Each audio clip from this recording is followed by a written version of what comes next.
So we've come through and we've actually got our piece nice and drawn up here. We've got our design marked out onto our piece. We've got an X on top to show that this is the scrap section, and it's time to move to the plane to remove the majority of this material.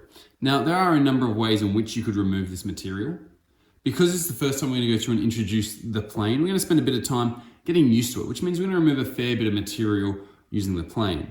So we're going to spend a couple of moments talking about the plane. Now, in front of you, you've got a wood plane. This is a side view. This is a top view. We're going to quickly look at the anatomy of a plane in regards to 4 things. The very first thing we're going to look at is the front handle and the rear handle.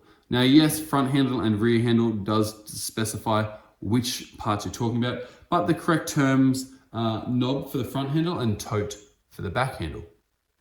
We've then also got the depth control wheel. Now, this is going to control how far the blade comes in and out of your plane.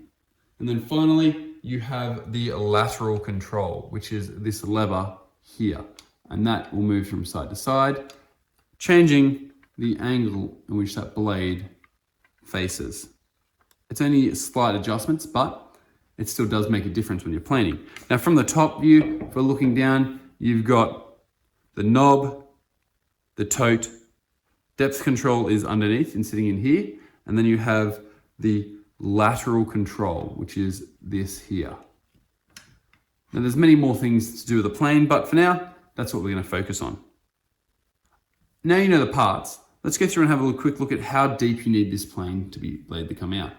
So ideally, when you're doing it, you just want the blade just past this base, so that it's shaving it off, it's not tearing it off.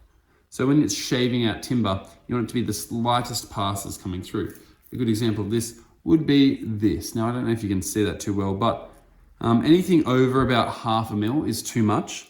And so that does require a lot of passes to get a smooth finish. But the reason you want a very small cut is because it's going to leave a nice finish. If you can plane to a high standard, you don't have to sand, and that's the beauty of planing. Now we've got our piece, we're going to go through and set up some guides. Now, we can continually look at the red line and make sure we're not doing an awkward job, but I've found that people often forget to look because they're so far off, and then all of a sudden they're past where they need to be. So I'll often go through and use these guides to really promote a close fit. So all you're doing here is you're getting 2 pieces of scrap timber, and you're going to come through and line them up to right beside the lines we've marked. So as you can see, it's pretty much just sitting just below that line. From there, make sure that they're where you want them, and you're going to come through and you're going to place this in your clamp, or in your vise, I should say.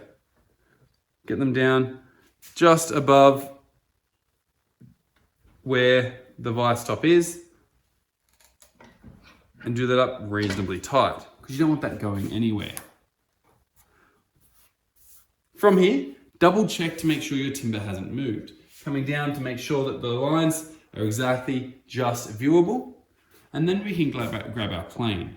Now, when we grab our plane, before we begin, it's important to take a look at the stance. So let's go back over there and check out the correct stance for a plane.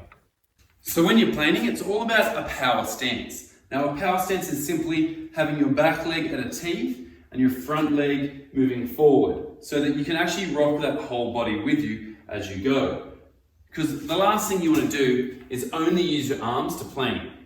You do actually get pretty tired pretty quickly when you're going through and planing off a lot of timber. So do make sure that you go through and use that whole body motion to help remove the timber. Your legs are your biggest muscles, so you may as well use them.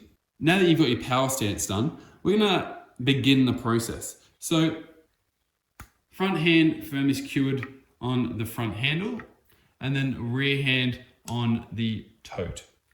From there, you're going to come through and you're just going to do a pass and see how it feels. And as you can see on mine, I'm pretty happy with what's come through and happened there. It's a pretty nice little shaving, which means we're just going to spend a lot more time planing this off. Now, if you do need to have some better cuts going through, that's fine. With the depth wheel, if you need more of a cut, come through and turn that depth wheel in a clockwise direction. If you need less of a cut, turn it in a anti-clockwise direction, and you'll find that it'll just retract the blade further up. Once again, you don't want to be taking too much off because it's hard on the tool, but it's also hard on your timber and it can cause damage. So once you've got that, just come through and in that power stance,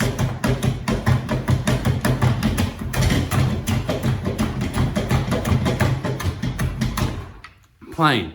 Now what you'll notice is sometimes I'm coming across the grain, and sometimes if you're planing close to an edge, you gotta be cautious that you don't chip out the edge here. But if you've got a lot of space to go, sometimes I find it helps with the muscle fatigue is by changing up. Whereas if you're just here doing this the whole time, your muscles can get pretty tired pretty quickly. You don't want to come in through and do that all the way down until you reach the end.